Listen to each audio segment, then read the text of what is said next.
faire un petit point justement du nombre de dossiers, des dossiers après à quel genre de déplacement et comment ça s'est passé?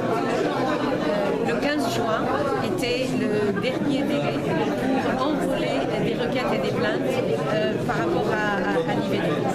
Et à la date de la fermeture, donc le 15 à minuit, nous avons enregistré plus de 65 000 requêtes, donc des plaintes, de citoyens et de groupes, pas seulement parce qu'en Tunisie, dans le cas de la loi sur la justice transitionnelle, la victime peut être un individu, elle peut être un groupe d'individus ou une région, n'importe quel groupe.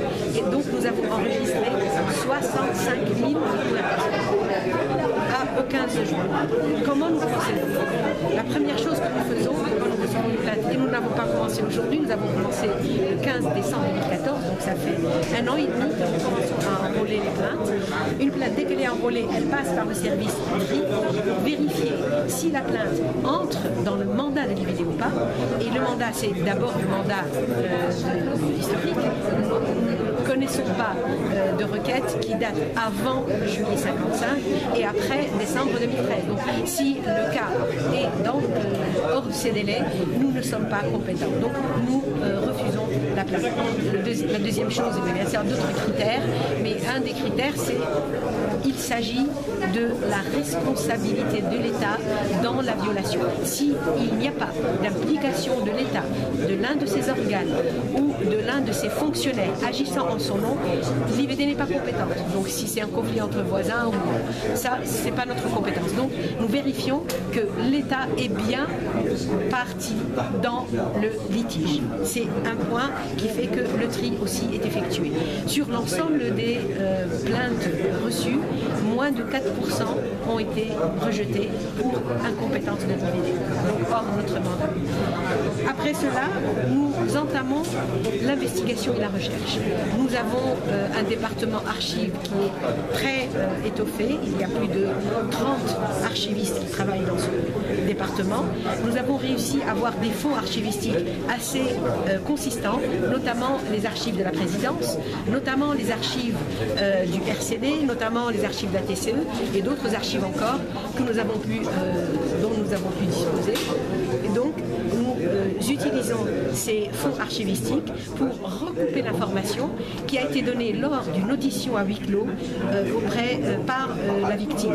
Donc, une fois qu'on a l'information émanant de la victime, nous essayons de faire notre recherche et notre investigation et de recouper l'information pour avoir une information fiable et recoupée. Après, nous entamons les procédures de réparation et de compensation. Et en même temps, nous travaillons sur la mémoire, la conservation de la mémoire, en vue de garantir la non-répétition. Et enfin, nous arrivons à la réconciliation, qui est l'objectif final du travail de l'IVD. Ce que je souhaite signaler, que sur les 65 000 dossiers reçus, il y a plus d'une trentaine touchant des régions victimes. Il y a plusieurs dossiers qui ont été déposés par des institutions de la société civile et notamment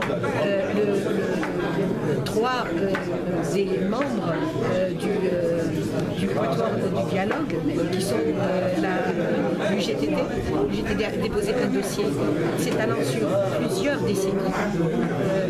La centrale syndicale a fait l'objet de violations de ses droits et des droits de ses membres.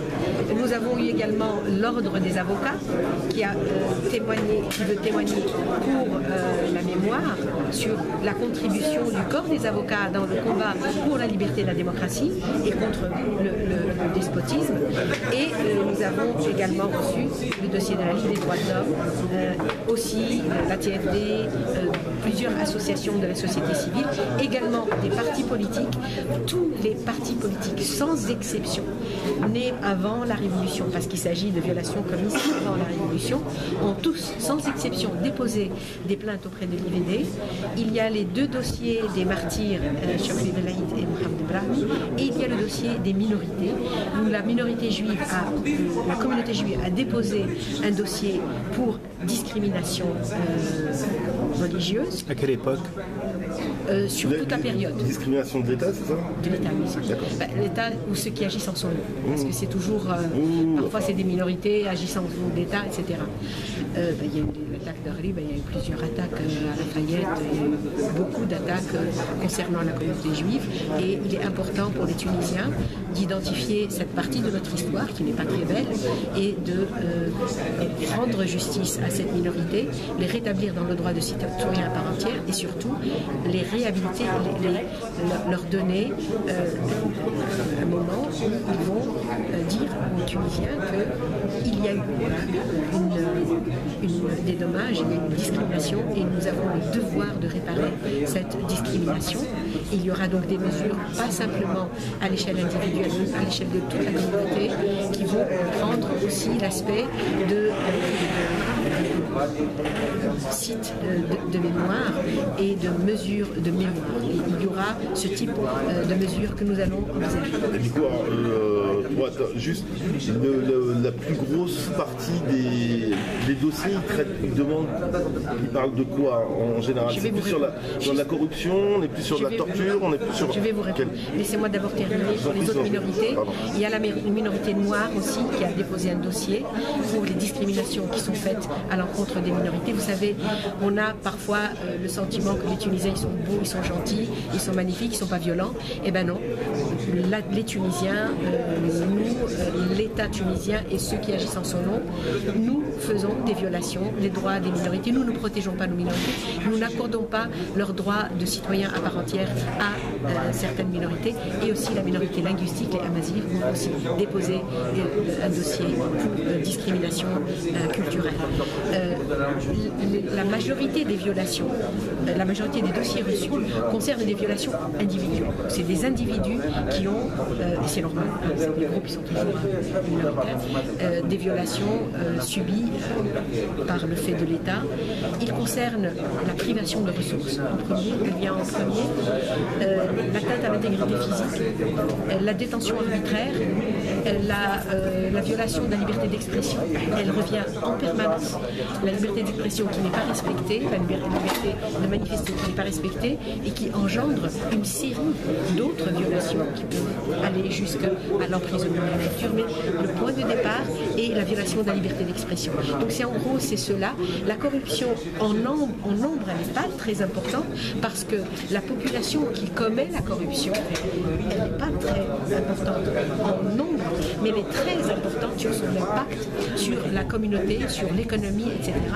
Et là, ils sont traités. Quand je parle de corruption, c'est des gens qui l'ont subi, enfin qui ont été obligés de payer, je parle d'hommes d'affaires, qui ont été obligés de payer certaines choses pour pouvoir avoir un agrément ou quelque chose. Oui, il y a un nombre important de citoyens dont les biens ont été spoliés par des gens qui étaient proches du pouvoir et qui se sont trouvés dépossédés de leurs biens, dépossédés de leur droit d'entreprendre par un contexte clientéliste. On parle beaucoup de liberté d'entreprendre dans le passé, dans l'ancien régime, mais on découvre que la liberté d'entreprendre n'était pas garantie parce que le climat d'affaires n'était pas un climat sain et un environnement qui permet la liberté d'entreprendre. Il y avait au contraire un despotisme qui a ciblé et les hommes d'affaires et toute personne qui souhaitait disposer de sa liberté de propriété et d'entreprendre. Est-ce qu'il existe aujourd'hui des procédures,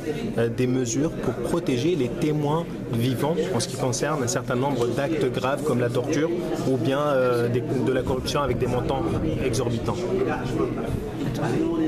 Les témoins les témoignages, les témoins vivants, voilà. Des témoins de cette torture. Témoins de la torture ou bien de la corruption. Pour les protéger leur intégrité physique. Voilà. Des questions. Effectivement, nous avons reçu beaucoup de témoignages de gens qui n'étaient pas elles-mêmes victimes d'une violation, mais qui étaient témoins de violation. Leur témoignage nous est précieux parce qu'ils apportent un regard extérieur à la violation. Vous savez, une victime est toujours subjective dans son récit et c'est normal qu'elle le soit, mais quand un témoin témoigne, il n'est pas dans la subjectivité et par conséquent, son témoignage est précieux pour l'aider, pour établir les faits, pour établir la vérité. Nous avons un programme de protection des témoins qui est encore train d'être mise en place et qui va être à l'œuvre au moment où nous allons engager les auditions publiques, parce qu'à ce moment-là, ces témoins vont être exposés et nous avons le devoir par la loi de les protéger. Donc nous sommes en train de mettre en place ce programme de protection des témoins. Oui, des concertations sont en cours entre l'IVD et le ministère de l'Intérieur pour ouvrir l'archive. Où arrive-t-on de les choses? Et justement, oui, et pour préciser un peu la question, c'est toujours dans le même ordre, quelles sont les difficultés que vous avez rencontrées par rapport à tout ça? Alors, jusqu'à présent, il n'y a pas encore le dialogue souhaité avec le ministère de l'Intérieur. Et les dossiers d'arbitrage liés à des exactions commises par des fonctionnaires de l'État qui sont encore en activité et qui ont été envoyés au ministère de l'Intérieur ont été rejetés à ce jour. Mais nous avons l'espoir qu'un dialogue va être rétabli très bientôt parce qu'ils ont manifesté leur volonté de négocier sur nos procédures parce qu'ils n'ont pas compris que nous avons des procédures spéciales. C'est des procédures exceptionnelles, ce n'est pas les procédures ordinaires dans le code de procédure pénale, etc. Et donc,